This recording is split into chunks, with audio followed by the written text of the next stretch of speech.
And so I was just talking with him. It's like, you know what, trying to get to college. What suggestions or ideas do you have? And I was like, oh, I'm a Cornell. You apply and let's see what would go.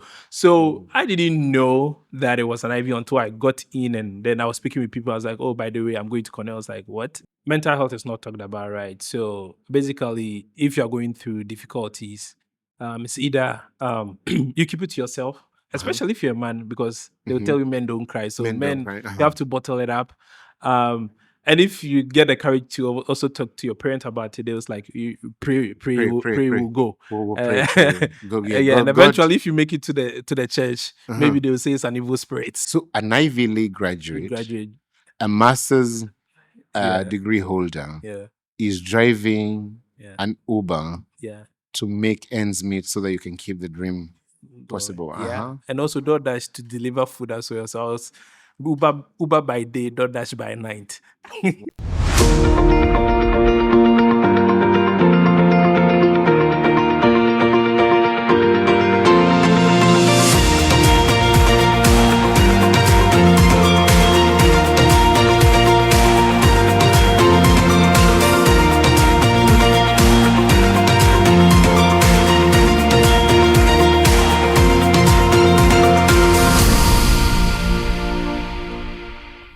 Today, welcome to our podcast, Voices of a Continent. It's an honor to have a celebrity with us. Do you see yourself as a celebrity? Oh no, I don't see myself as a celebrity at all. Like, but thank you so much for having me today. I appreciate No, it. it is an honor. And the reason I'm saying it's an honor is because I had a friend who said that a lot of the difference between his father's generation and today's generation was, for his father, the dream was to get a Mercedes Benz at 60, maybe when they retire. It was kind of, this is my reward. The difference now is young people want to get a Mercedes Benz at 25. That's right. Which means that they are willing and to do all sorts of things. That's right. And I'm sitting across a young person who seems to have taken quite a unique path, right? And I want us to explore that path. So let's give me this journey. Let's start backwards. You are a CNN Hero nominated individual. Can you tell me first, when you got that call that you had been shortlisted, how did that feel like? Yeah, I don't even know how to put that in words because I was there. I remember it was a Wednesday morning and I got a call, 609 from New York. Okay. So I just picked the call and the person was like, "Oh, I'm calling from CNN," and I was like, "What? Why? Why are you calling me for?" Because I was so confused. Yeah, and then and are you in Ghana at the time? No, I was in the US at that time. Okay. Yeah, so they you have to check my immigration papers. Right? Is ICE calling for? That's right. With the whole thing, the current political scene is it's quite interesting there. But it was really surprising when I got a call and I was like, "What do you call this? Like, are you Osei?" I was, yes, I'm Osei. I'm calling from CNN. And I was surprised and I was like, okay, say more. It's like, oh, we've read about your work and we want to know more. And so that is how it started. And so they called me, they asked me a bunch of questions. They're like, you know what, send me your financials, give me a list of people that you're working with in Ghana. Wow. So they did a very, a very long due diligence. So I heard from them in March. They went dead silent for 3 months. And you're like, are there any ancestors have made angry or any villagers who were not? And so they were dead silence for 3 months. And so I was there, I think it was May. Yeah, and they called me again. I was like, you know what?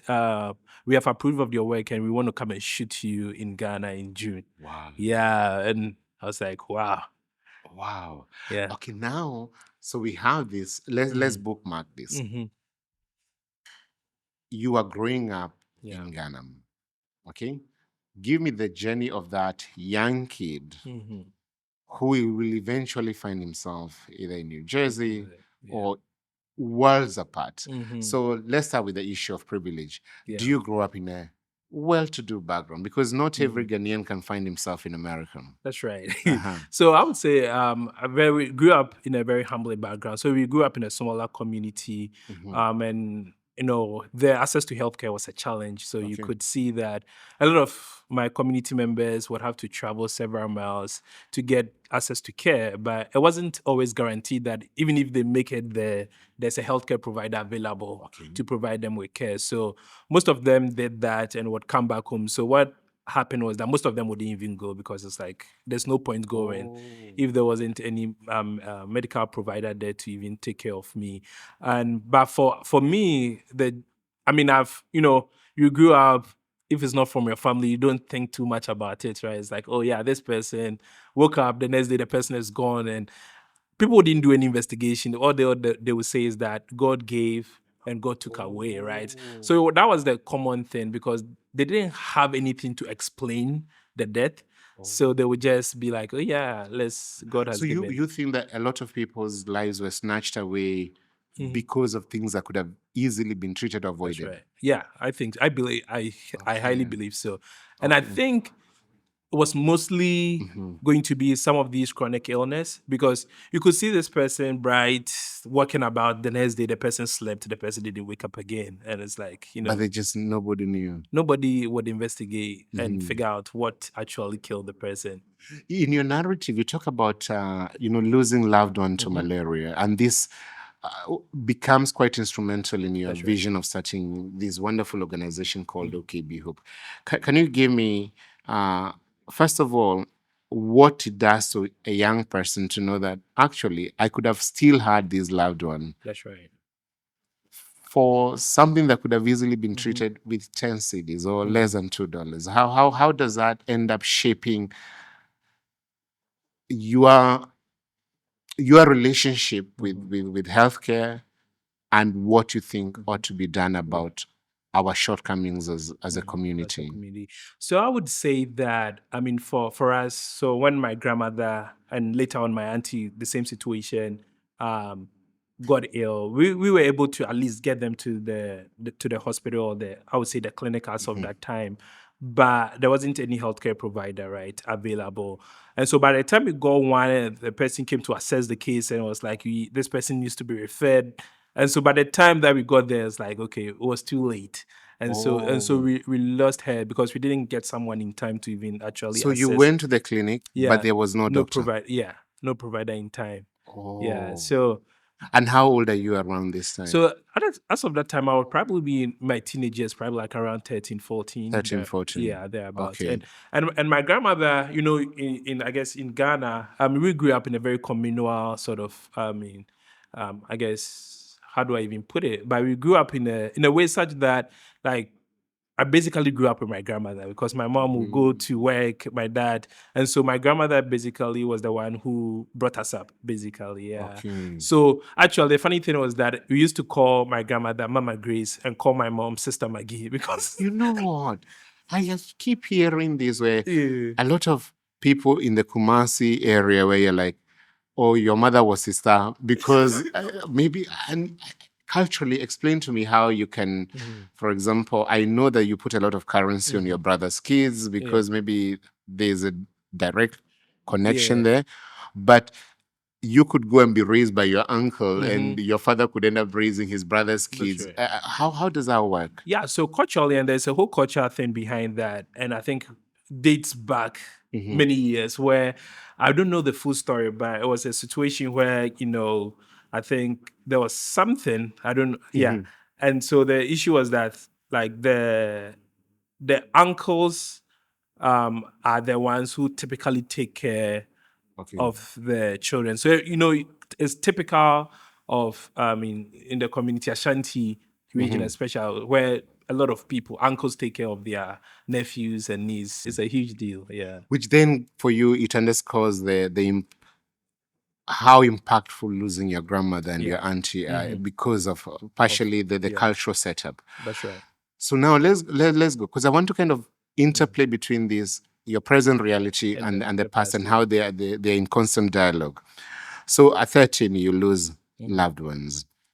Do you finish your education in at least your primary and secondary years in Ghana? Yeah, I did. So, I mean, at that very young age, I knew that I wanted to go into the healthcare space. So, because of that incident, I was like, I want to go study, become a doctor, and definitely come back and serve people in the rural and serve community. So that was the plan. So, I did science in high school, in senior high school, Okay. and then eventually had the opportunity to travel to the US for college. Yeah.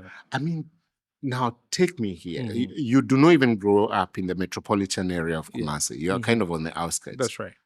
How do you have the audacity of thinking that it is actually possible not to go to KNUST, maybe not to go to Legon, but to actually leave the shores of Ghana? I mean, how do you get access to those ideas to start with? Not even the resources, but the ideas that I could actually get out of here, because you're not coming from a wealthy family. You might not have the resources that other people have. So how are you able to actually have those thoughts or those ideas?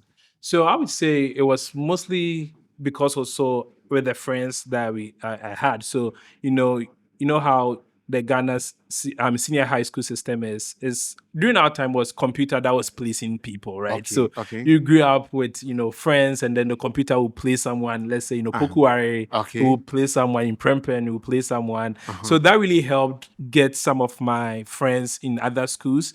And once you get to those schools like Opoko or Prempe, you also get surrounded with people that also are coming from a privileged background, and then they will be talking about SATs, and so my friends actually got to know, and then they shared it with me. Some of them even actually did it and traveled. So I saw the possibility right in front of my eyes. Like, okay, I knew this person went to this school, and this person has traveled. If he can do this, and I know him, he was not not the sharpest tool in the yard box. So I could actually that you are able to do your SAT. Which university do you get into?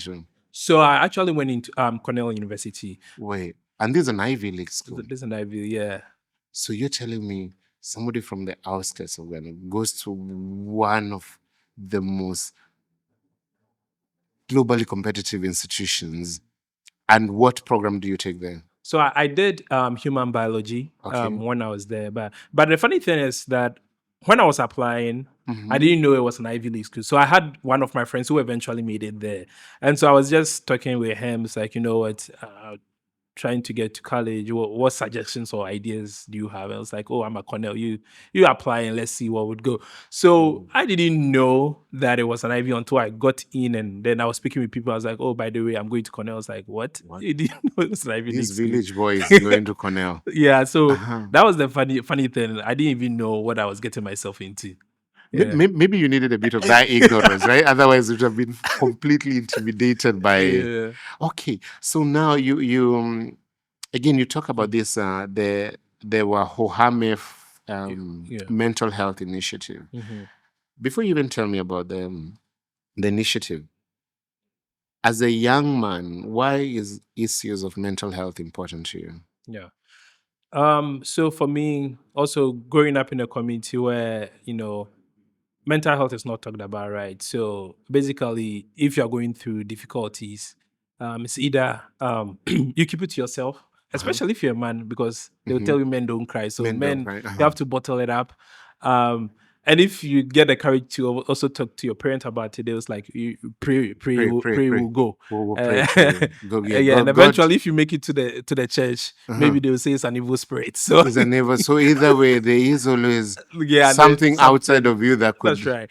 And in our setting, if things cannot be explained, it's spiritual. So so then what I realized was that, I mean, for the older generation, it's very difficult to change the mindset because they grew up that way, and it's like they don't think mental health is really a thing. So it's like, okay, if I want to effect change generationally, it would make sense for me to put more of my resources on the youth, trying to expose them to challenges when it comes to mental health, because mental health is something everyone sort of goes through. But if you have the resources to cope with it, at least when it comes, that, if I'm anxious or I'm depressed, I can go and exercise. There's a toolkit that I can use. Yeah. When you talk about your grandmother and malaria, there is a direct link in terms of the the degree you choose to pursue or the career you took, what is your connection to mental health personally? Is it something that either impacts you or you see family around who you can see clearly there's a mental issue here that is not being addressed with the right tools? Yeah, so for me, I would say that was pretty much. I guess maybe there was something in the family, but I guess never paid attention to it because probably everything was covered up. But for me, it was more of like us going on the field, and once you are talking with people, like when they come up and you are trying to consult, or like the doctors are consulting, you are hearing the stories. They don't go directly to tell you about, oh, my head is paining me or my hand. It's more of like, what. We grew this, things are not going well, I'm anxious, like things like this is happening in my family. So you could see that the root cause of the situation is actually something that is related to mental health because of what they are going through, right? But they don't have a way to Or the language is too to explain that. And so that is where I realized that mental health is even an issue, because then you see mental health is also sort of interrelated to physical health, because when someone is not mentally healthy and you give them medication, they probably wouldn't take it. And also some medications also have side effects that can also contribute to your mental health, mood swings. So for us, we knew that we cannot just treat someone physically and leave out what's happening mentally. And so that was my first exposure to it. But things, we grew up, so we always knew that as a guy, you don't cry. You have to You don't. bottle things in. You know what I find fascinating with what you're doing is oftentimes we dismiss this as, oh, these are rich poor diseases, rich people's diseases, or these are Western ideas that you're bringing. What is fascinating about you is you actually operate outside the metropolis.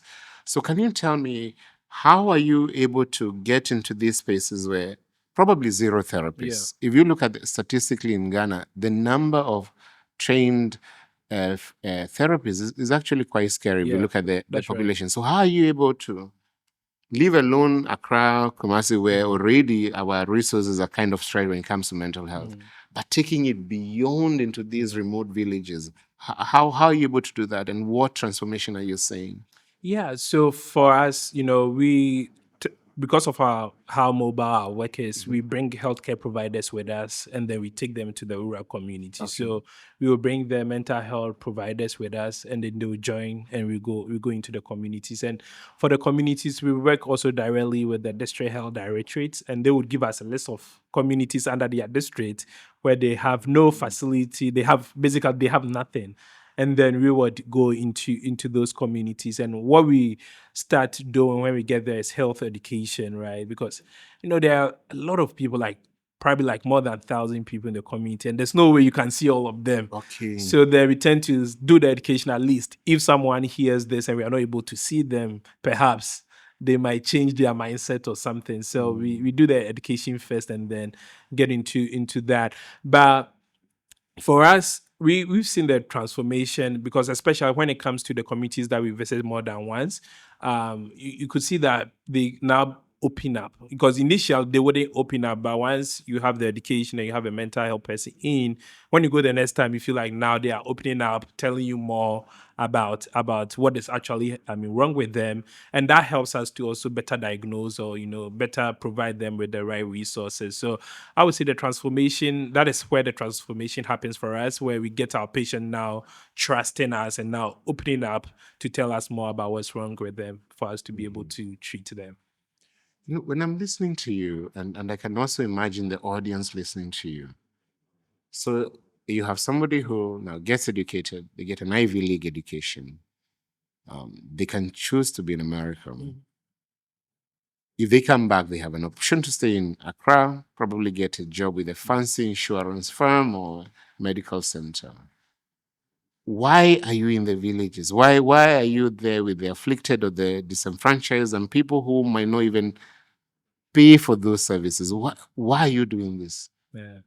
That's a big question. I actually, so someone asked me, like, I get a lot of questions for that, and I don't really know the answer, because even in the US, I was working, so I was working with one of the health systems in the US, and I quit my job, and then I was like, I want to move back home. So moving back home, I had no plan.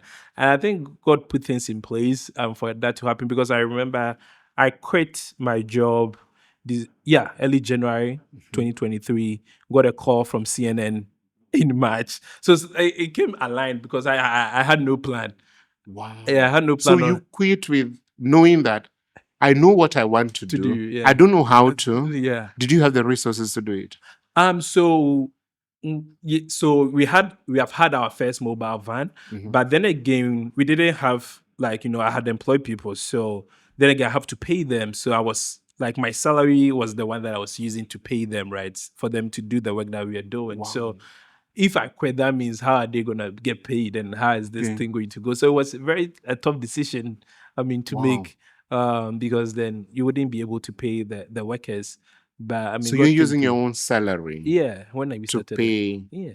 And this, you keep referring to this mobile van. What is it? Yeah, so the mobile van, pretty much, we bought a cargo van, Okay. right? And we had a local artisan transform that into like a doctor's clinic. So Okay. yeah, we have cabinets, tables, doctor's chairs, and then a lab table. So when we go into the community, we are able to consult people in the van, so that you don't really need a clinic. Like, our van is like a clinic on wheels. Yeah. Wow. Okay. So you are able. I find this fascinating because if I was to ask you, between within the Ivy League halls and the village roads, which sometimes are untarred, right? Where do you find yourself most comfortable? Where do I find myself most comfortable? I would say the villages. I mean, it's challenging to get there, but once you are there and you are providing the services and you are seeing a lot of people excited about it, and for some communities, no one has been there, and it's more fulfilling. Even though the journey is long and tiring, it's always exciting to be there and to be with them. Yeah. Wow. But I know you did operationalize some flu clinics in places like Detroit, right? Um, can you paint a picture for me? Because every time we consume content from the West, it's very clean and privileged, and That's right. you hear that, or there's a clinic or there's a hospital in New York which has, and then their budget is like the entire health budget of a small African country. Is there another side that is often not captured about American healthcare system or those communities? Like if you go to Detroit and you hear, oh, this used to be a car capital at some point, but now these are shattered villages and communities. Is there a picture of America that you had access to that actually surprised you? Yeah, and one is also the health disparities in the US healthcare system. So how they build the US healthcare system. Pretty much, if you have money, you get the best services. If you don't, so I would say the situations that a lot of people are facing here in Ghana in terms of like don't I mean in terms of money and getting access to healthcare, it's pretty much the same in the US, where people, I mean, if you don't have money, you don't get the best care that you will receive, and then you are on Medicaid, and your insurance doesn't cover this, procedures. So like, people don't even want to access healthcare. And especially in Detroit, I spent a lot of time there. The challenge had been, not all of them are well to do, right? So most of them will have to do 3 jobs, right, in order to survive. So someone like this, is very difficult to tell the person, to go to the hospital, because they need all the 3 jobs to, provide for the family. And then what will happen is that they will also depend on fast food to get going. So I would say a lot of health disparities that are currently being seen here is pretty much similar in the US as well, where not everyone have access to quality healthcare. That's interesting. Now, for you, what does it do to somebody in their, maybe just joining 30, just about to join third floor of life, and all the comforts of what the West could offer? Yeah. And if I'm belaboring this point, forgive me, it's because I have seen what is written about our continent. But you get maybe a girlfriend or somebody's about to marry, and they're like, "Are you crazy? We could have been earning Dallas, Yeah. and here you are, just moving this van around. Yeah. So for you, outside the physical currency, how are you able to nourish your spirit and say, you know what? I might seem to have sacrificed, but what I have gained in the process is immeasurable. Are there any stories that you can think of that actually make sense and make you realize, by quitting my job in 2023, in 2025, I have no regrets? Yeah. I mean, someone like even asked me, if I die right now, would I be okay? I was like, yeah, sure. I think I've done what I wanted to do, and I'm glad I did it. So there's a lot of stories that we went to a community. The woman came, we had sugar about like 30.9 millimole mole per liter, which is like an emergency case. Like, by that community, they don't have any health facility there, so we had to improvise. So we had to let her sit down, bring infusion, and do that right in the community, and able to bring her sugar down to about 8. I mean, so like these are some stories that you were like, okay, if we're not there, probably at that time, the woman would have lost her life because she didn't even know. Yeah. And that's what you were alluding to earlier, that, oh, God took, but when now you have the technology, That's you right. actually realize You that, realize no, that God didn't take the person we gave him away or her away. And there was there are a couple of ones that it goes even beyond the van. There were one woman that we met.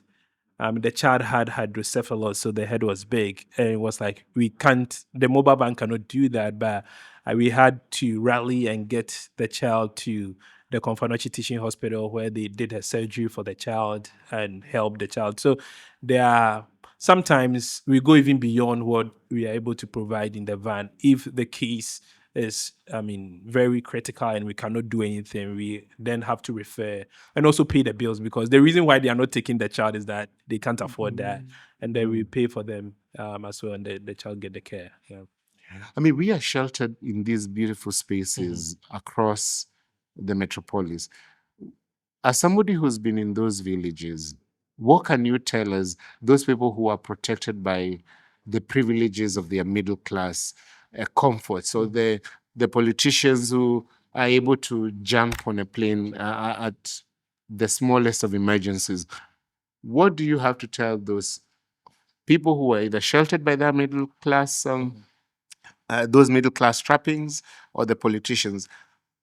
If you were to have a sit down, why does this matter?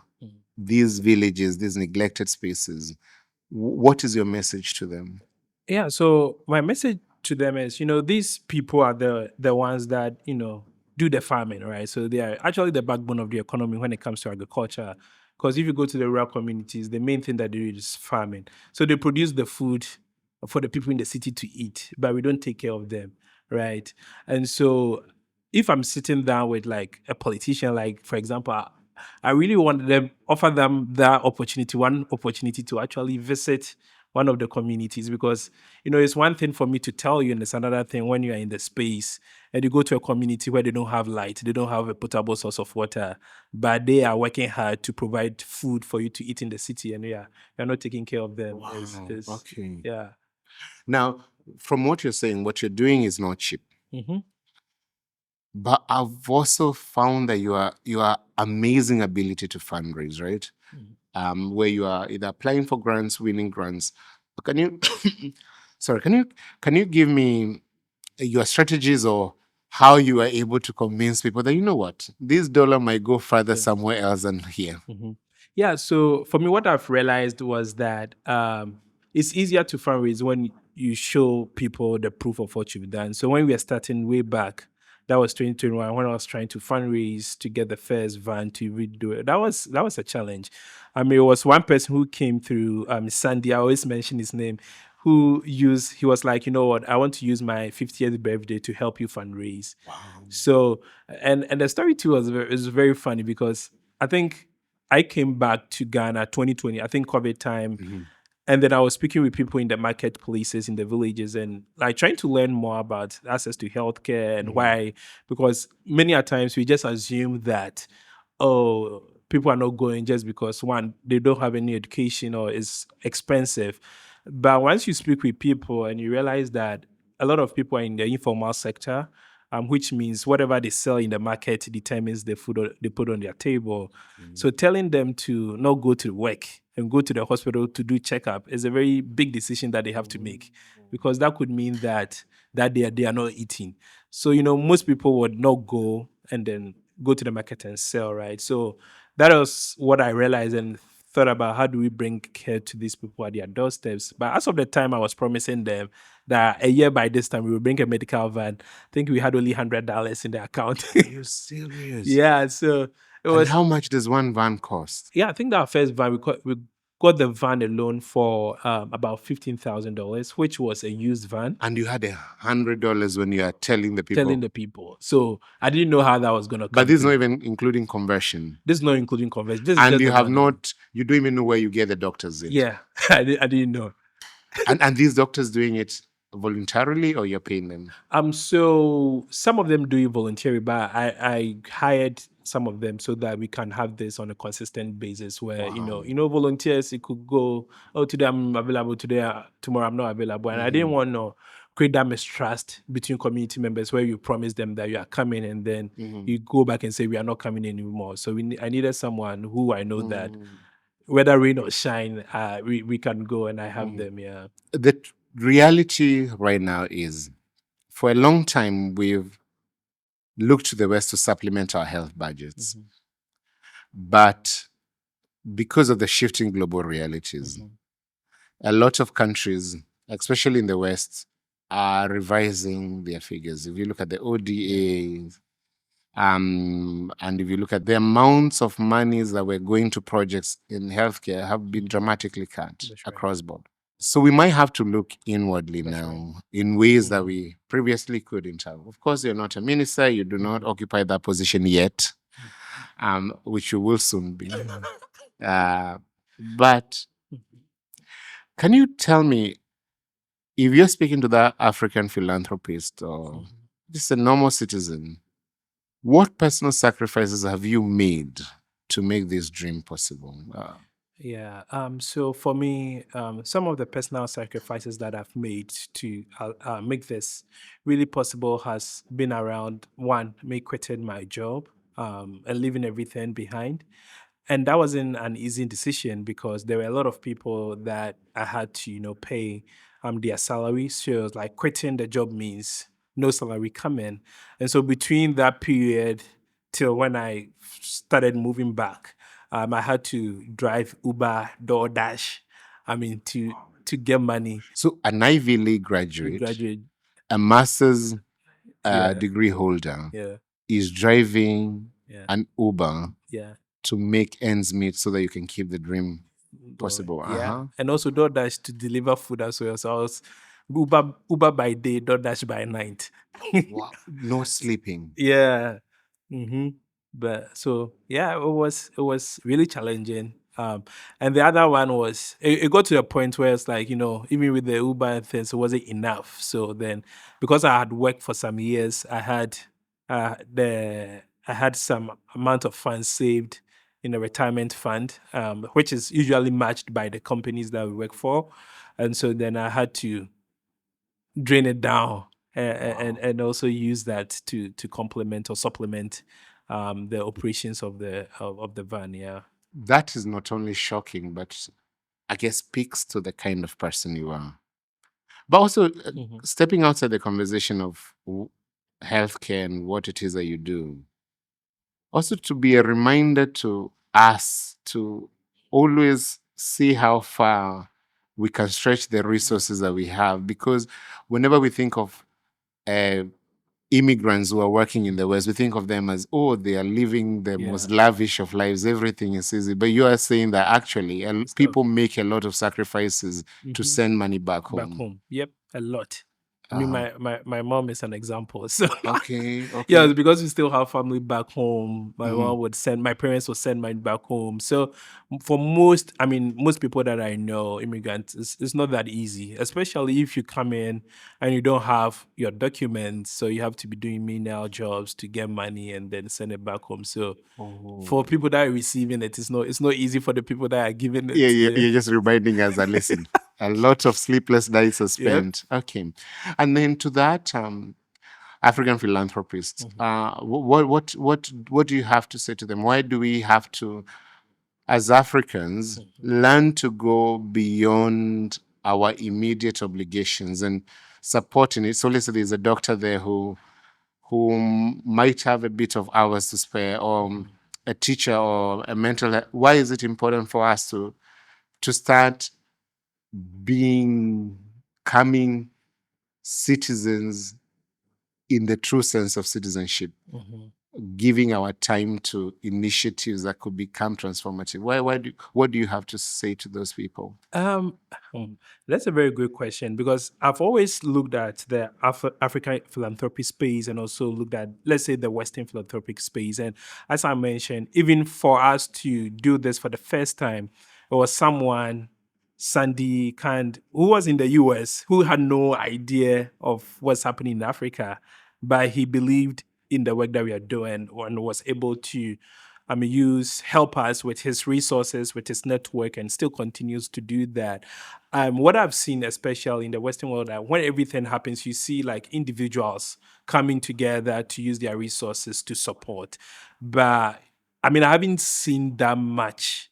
When it comes to the continent of Africa, where we have a lot of philanthropists who are doing that. I know there are a lot of them who are doing, but I feel like there is more that could be done.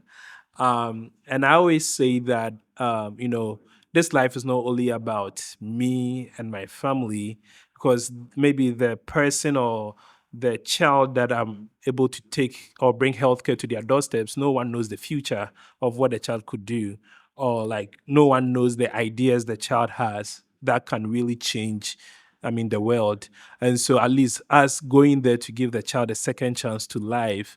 I might not be alive to see what the child would do, but at least, being part of the journey to help, goes a long way. And I think there are a lot of smart people, brilliant people that lost their lives just because they didn't have access to healthcare. And there's a lot of potentials that have been lost because of limited access to care. So being able to do that, or whoever is watching, or a philanthropist being able to be part of the journey, it might not be an immediate satisfaction, but you never know where that life would, or what that person would do in the future. Wow. Okay. As we wind down, can you give me why your project and your approach is unique? I like the fact that you said you can't just heal the physical ailment. Sometimes the hardware might look messed up, but the software too needs to be addressed with the mental health issues. But you also you are incorporating tech into your solution. You're saying, okay, I can go further with a van than I could with a physical, because we are a continent that loves buildings that can be commissioned. That's right. So what are some of the things that you are doing which are so unique? And I'm saying that because after that, I would like to ask you to tell us the concrete steps that we, the observing public or our audience, that they can take, where we can go to support what it is that we can do. And you have given society so much. What is it that we can then give to this initiative? You have done your part and you continue to do your part. Now, what is our part in that? Yeah, awesome. So, a couple of things that makes our work unique, as I mentioned, is that most people don't have the luxury of working or leaving their work behind and going to the hospital. So with our mobile van approach, we are able to get to them, provide the care for them, because out of the 12,000 people that we've been able to serve, malaria is still the number one, disease that we still see. And malaria can, if not prevented, at least treated, right? But a lot of people are dying because of malaria and things like that. So being able to get to the care, get them the care early, you're able to screen, identify, and then treat them so that they have a second chance to life. Another thing that we realized was that, Ghana, we are very religious, right? Okay. about over 70% of the population is affiliated to one major religion or the other. Major religion. So, and we realized that in most rural communities, even though they don't have a health facilities, they have churches.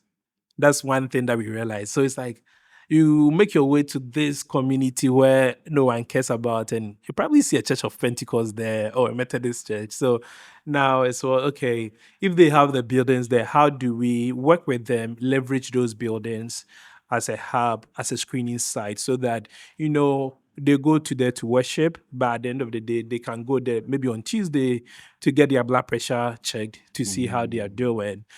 So in that way, we can leverage those buildings since they are already there, and we don't have to always travel with the van. We can actually still give access to care without the van by using their facility.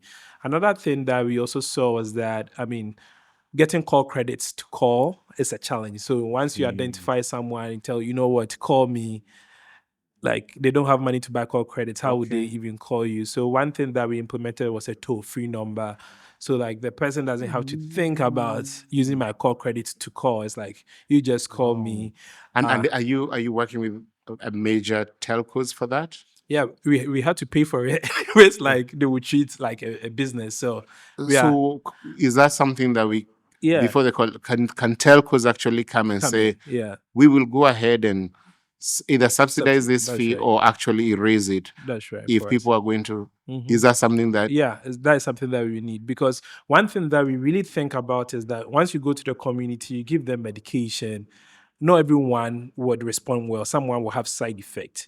But how is the person going to get back to you? That is another thing that we always think about. So then by giving them, our phone number, our toll-free number, if anything is happening, they can quickly call us and then we can intervene. Right. Wow. So as a way to ensure that we are doing the right thing, following up on people, we need to let them also get a way to get back to us. So telcos, the one that we have is MTN, Telecel, Airtel. But if they can come in and definitely slash the cost for us, that would be great. Because right now they charge us as a normal, like a business doing it for money. So yeah, that's another thing. Yeah. And I think these companies, they ultimately, a healthy community is good for business. That's right. So it's not just you can find a way in your spreadsheet to put that as a future expense, right? Okay, that's good. Now let's go to the ask, the ask where you say, these are the next thing, these are the things that we need, and this is how you can give them to us. Yeah, sure. So I would say, in Ghana, we still have about 13.7 million people still living in rural communities. 13.7 million people, which is about 40.1% of the population who are still in rural communities. And we have done only 12,000. So there's a lot of work to be done. So the scaling up is, and is that your vision to actually be able to reach? Yeah. To reach all the communities and even beyond, because in Africa continent as a whole, we have 800 million people who live in rural communities. So the work is a lot. There's a lot to be done. So definitely we need the funding to scale up the work. Automobiles, like vans. If someone has any van that is not in use or like they want to donate, we would gladly accept that, retrofit that and put that on the road to bring medical care. If anyone is into the medical supplies, medical equipment space, where they can donate or even give it to us at a discount, that would be very helpful, because we do about 10 to 12 point of care diagnostics in the van. So anywhere from malaria, anemia, H. pylori, typhoid, chlamydia, what's it called? HIV, syphilis, pregnancy, urine. So we do all these tests in the van. So for example, if someone comes to the van, they meet a nurse, the nurse does the vital, they meet a doctor, the doctor does the consultation. If there is any lab that they need, the doctor can recommend that we do that in the van. In 10 minutes, the results will come out, and then we'll give them medications as well. So we do all of that in the van. And, in a typical community, we serve about 200 people in a day. Wow. Yeah, so this is more than private clinics in a lot of spaces here in Accra. So we do a lot of that logistically, trying to get people there as well. So anyone in the medical supply space, something small as gloves, syringes, like we'll go hand sanitizer, for example, will go a very long way to help us. And how about individuals? Do you have a direct line that we we can donate money to, let's say an MTN, a Momo number, or anything? Yeah, so we do have a Momo number that you can donate directly to. Also, you can donate through our website. So, Wow. our website was called through checks, our account. So there are a lot of ways that people can really donate. We are going to have all those Yeah. details at the end. This is what I have to say. When we started this podcast, I think you are the kind of person we had in our mind. Yeah, thank you. Young people who are going against the grain, who are showing that actually we are an amazing continent with amazing humans doing amazing things, not because of, but in spite of. Yeah. And kudos to you. Thank you for lending us your voice. And hopefully, out of this conversation, the next time we meet, we'll be talking about somebody who's been able to transform many, many lives, something that you're already doing. So thank you for your time, and we wish you all the best in your journey. And thank you all so much for the opportunity. To be here to also share my story. Definitely, the story wouldn't have been complete with other people who have been supportive. It's one thing to have the vision, and one thing for someone to believe in it and provide you the resources. So I would also like to use the opportunity to also thank, especially my team members who have been with me through the thick and the thin, going to these rural communities. It's because of them that is why I'm here. They've been really supportive, and I'm really grateful. Really grateful for them. And also people that have donated, as I mentioned, I keep mentioning his name because if he wasn't the one who came through, probably the dream would have died, even though I was focused on that. So it just takes one person. It just takes one person to believe in the vision, and all the other supporters, who have joined to share the story out.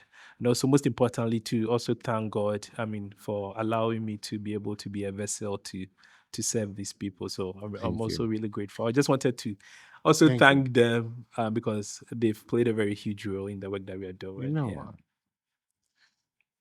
If we get 10 more of you, we'll be a different continent. Thank you so much. Have a wonderful day. You too. Thank you. Till next time. All right.